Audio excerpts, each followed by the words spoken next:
This is Leave It to the Experts, a podcast from 360 Info, a public interest journalism initiative based at Monash University in Melbourne, Australia. Welcome to episode 2 of our in-depth look at the Indian election.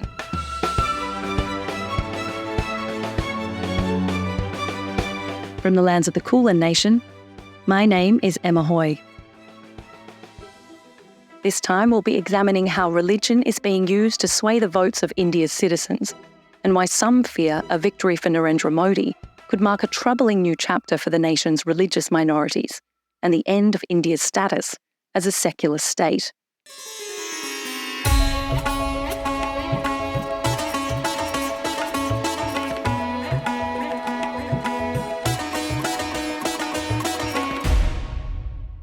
At a bend of a mighty river, perched on a hill above an ancient citadel, sits one of India's most disputed pieces of land. Ayodhya is a city that lives as much in mythology as it does in reality. The epic Ramayana tells the story of one of the most beloved deities in the Hindu religion, Ram, born in Ayodhya, exiled by his father before returning years later to take back his crown. Thousands of years later, his home city of Ayodhya and his mythical birthplace on Ramkot Hill remain significant places of pilgrimage and devotion among the Hindu faithful. But here's where things get tricky. In 1528, a mosque was built on the very same hill in Ayodhya to honour the leader of its new conquering rulers from the Islamic Mughal Empire. The problem is, many Hindus believe the mosque was built on the very site of a destroyed temple, marking Lord Ram's birthplace. This sparked a fierce dispute and violent clashes over the coming centuries. In 1949, to quell sectarian violence, the gates were locked and the mosque was closed to all worshippers. But in 1992, a gathering at the now deserted mosque kick-started the furor once more. Thousands of Hindu nationalists gathered to protest. Soon, violence broke out as protesters smashed the mosque to the ground, all while authorities watched. Is it so, yes? Don't you... No, there are a lot of enthusiasm in the people. The destruction sent shockwaves through India, triggering riots across the country. Thousands were killed, mostly Muslims. These riots set the course for 3 more decades of feuding.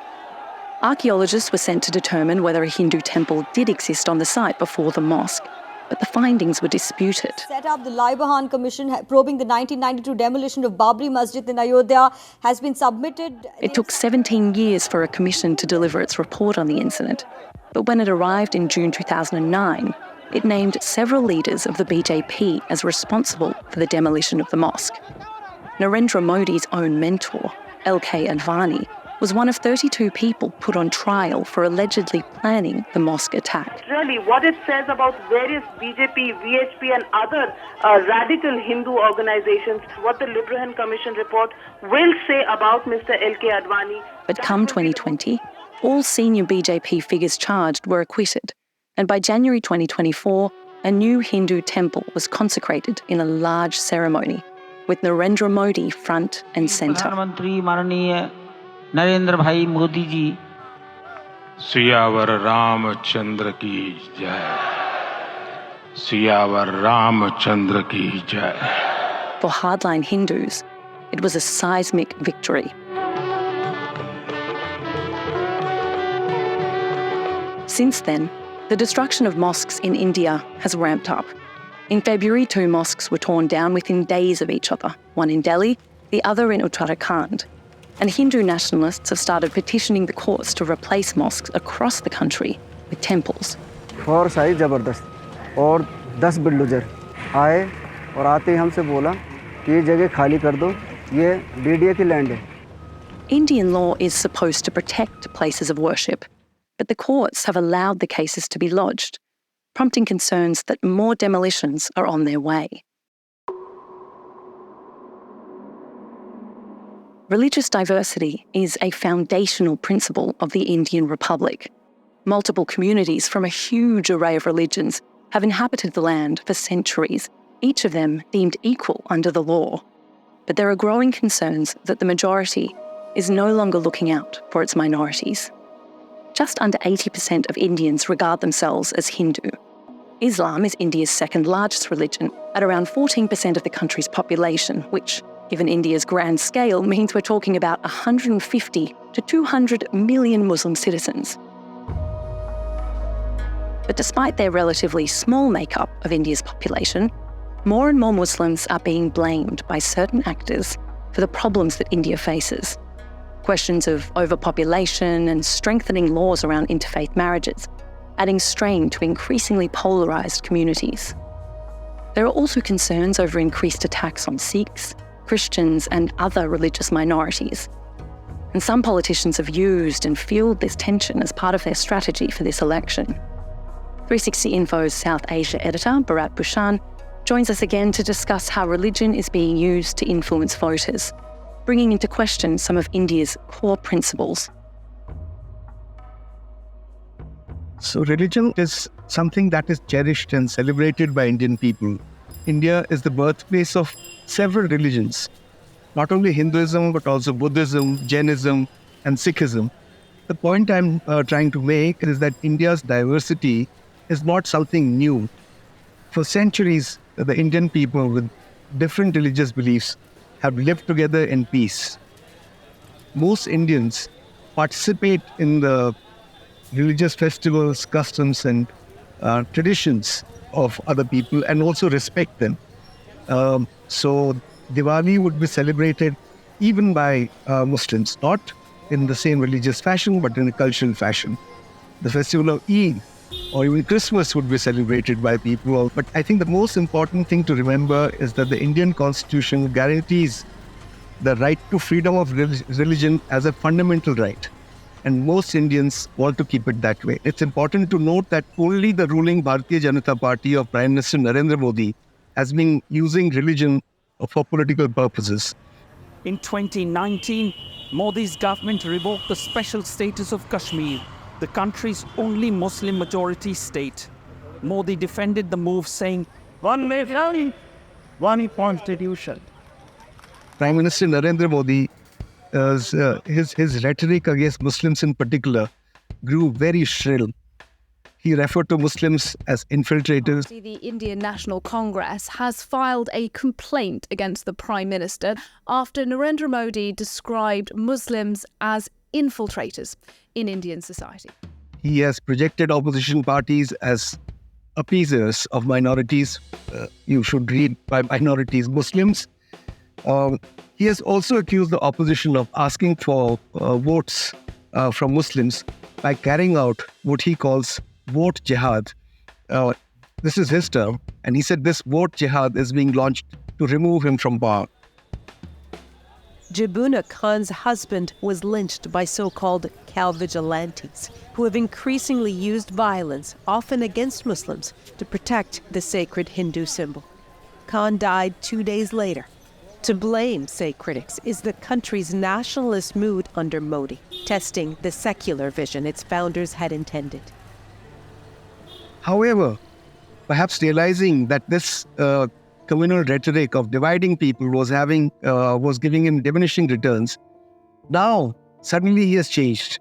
He's now suddenly switched gear because he thinks that electorally he's not gaining much. So he says, oh, when I was young, I used to celebrate Muslim festivals.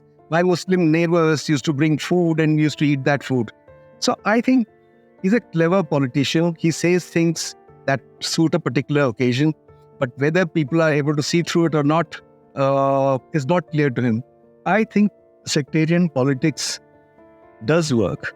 But as I said, he's a clever politician. In Kerala, his party has not been able to make inroads. He is going the church and saying that, we should unite against these the communists who rule you, because Kerala is ruled by the Communist Party. Sectarian politics is deeply embedded in BJP's ideology. Modi has used religion consciously as a political tool. He brought in the Citizenship Amendment Act, which kept Muslim migrants out, divided the only Muslim majority state of India, Jammu and Kashmir, into 2 union territories. Then they built detention camps in Assam for 2 million migrants from Bangladesh, and one doesn't even know. They've not been able to identify who is a Bengali who's Indian and who's a Bengali Muslim who's from Bangladesh. So a lot of people who for centuries have lived in India have been in detention camps, including some people who have served in the Indian Army and retired from the Indian Army are now being told you're Bangladeshi Muslim and illegal. There is a widespread belief that Modi's party, if it gets 2/3 majority in this election, will change the Indian constitution. They would make India a Hindu Rashtra or Hindu nation. The big question this time, could the BJP and its allies secure enough seats for them to be able to make changes in the constitution? A fear that many believe go against the very concept the country was created upon. So a change in the constitution, a second republic, but a Hindu one if you like, is what India and Indians fear the most. These are aberrations in Indian politics, and they can be dealt with a lot of social effort and time, and they can be rolled back.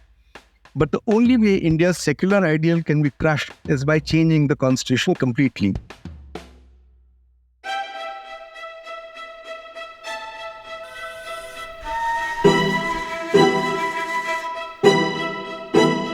Religion and its disputed role in India's national identity has set the stage for a critical election showdown over one of the country's fundamental principles, secularism.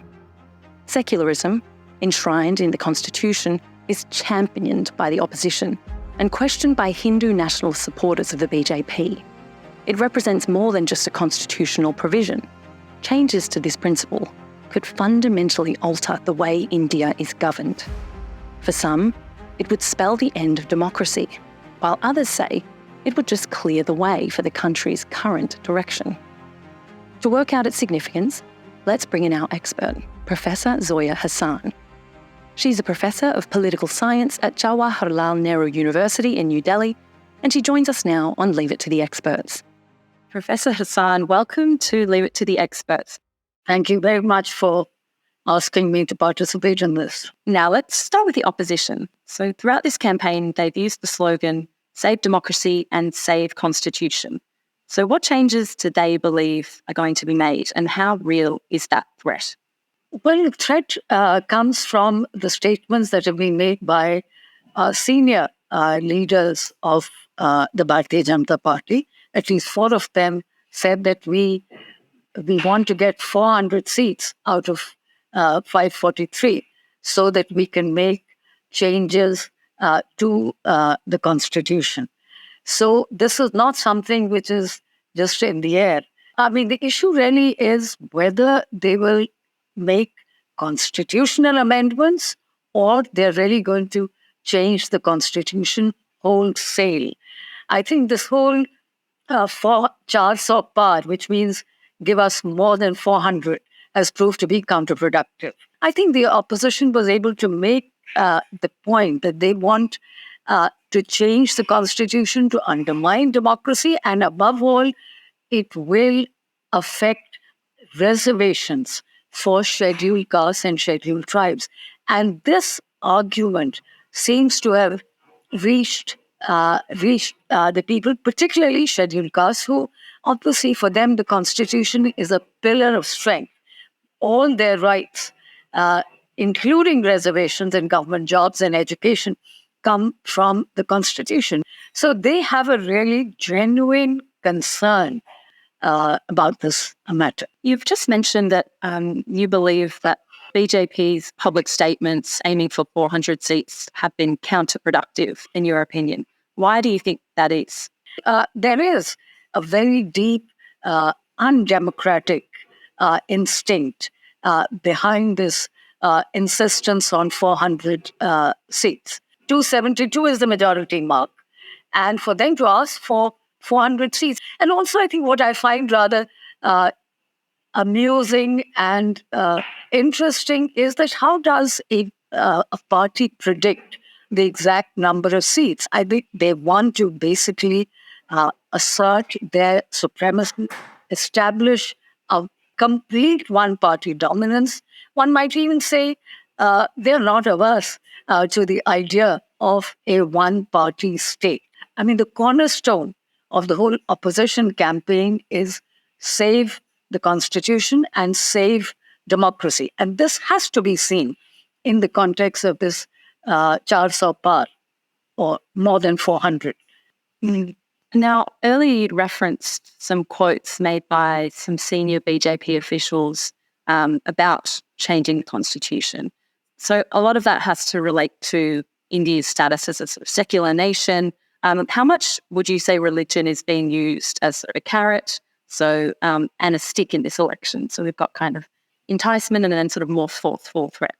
Increasing use of religion and the growing importance of religion is a worldwide phenomenon. But what we are witnessing in India is an increasing use of religion driven by a political agenda, and the ruling party is using the majoritarian card, or if you will, the Hindu first card, to counter their non-performance and their failures to address livelihood issue. The biggest issue in India today is unemployment.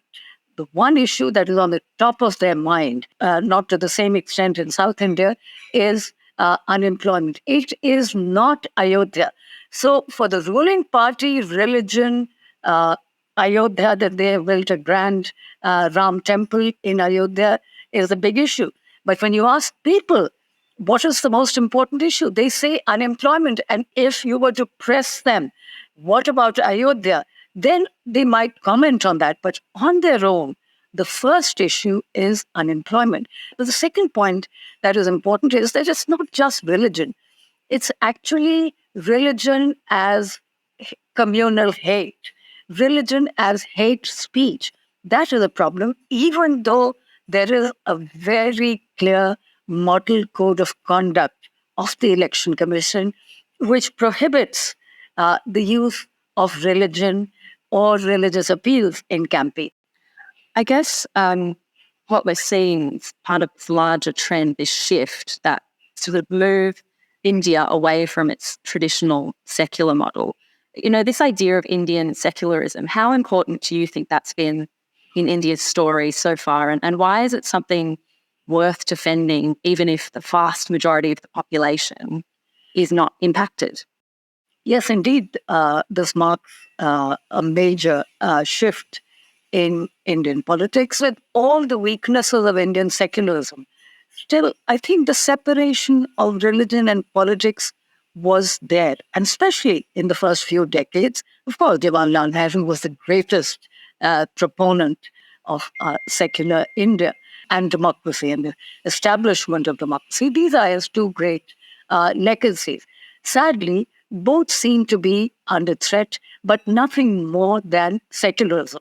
But that said, I think I wouldn't say that all is lost, because most people, I think this time matters have gone so far, and the Prime Minister has taken lead in bringing religion into politics, and the kinds of statements that he has made in the last 3 or 4 weeks is very unfortunate. But I think what is extremely important, there is a great deal of concern and criticism about the way this election has turned towards religion and towards communal hate. And yet, by and large, Muslims have responded with a great deal of dignity. They're simply focused on livelihood issues, on development, and so on. It is actually members of the majority community who have raised concerns that this is just not right. I think this augurs really well for Indian democracy. It clearly indicates that those who are not affected are the ones who are speaking up against hate speech and the misuse of religion in electoral politics.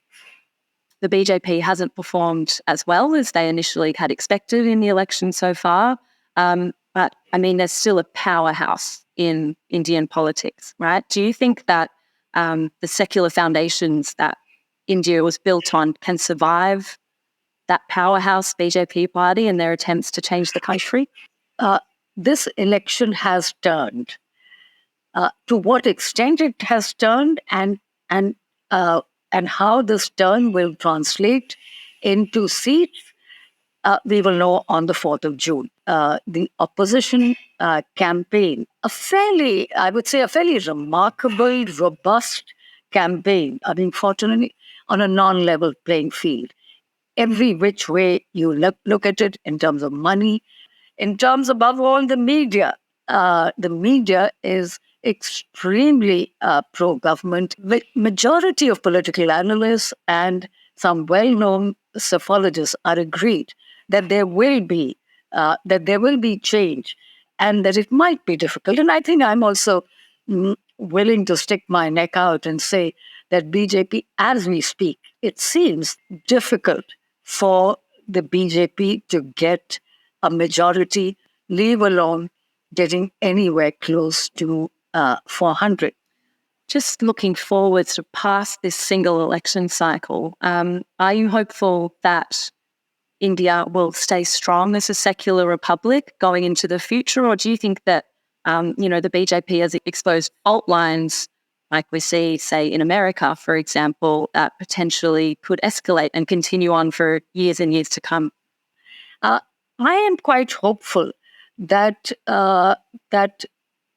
this is a passing phase, because I think in India, democracy and diversity, pluralism and secularism are closely interlinked.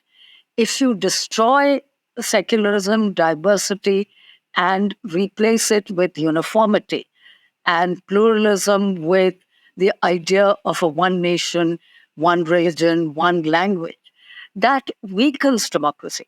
And I think the Indian people are wedded to democracy. They have benefited hugely from democracy, and I do not think that they will let go. Because I think the beauty of India is its extraordinary diversity. When we're talking of India, we are talking of different cultures, and cultures that have flourished in India because of the recognition of diversity.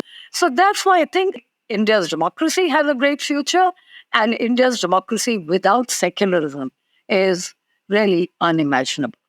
Professor Hasan, I think we might leave it on that beautiful, optimistic note. Thank you so much for joining us today. It's been an absolute pleasure, and hope to speak to you again soon. Thank you very much. It was a great pleasure talking to you. That's it for this episode of Leave It to the Experts. Next week's episode will look at Narendra Modi's origin story to understand how the son of a chaiwala or tea seller soared to the heights of global leadership and the people who put him there. For in-depth coverage of India's elections, head to 360info.org. You can sign up for our newsletters and Newswire for journalists and understand our work to fight against misinformation with university experts worldwide. I'm your host, Emma Hoy. See you next time on Leave It to the Experts.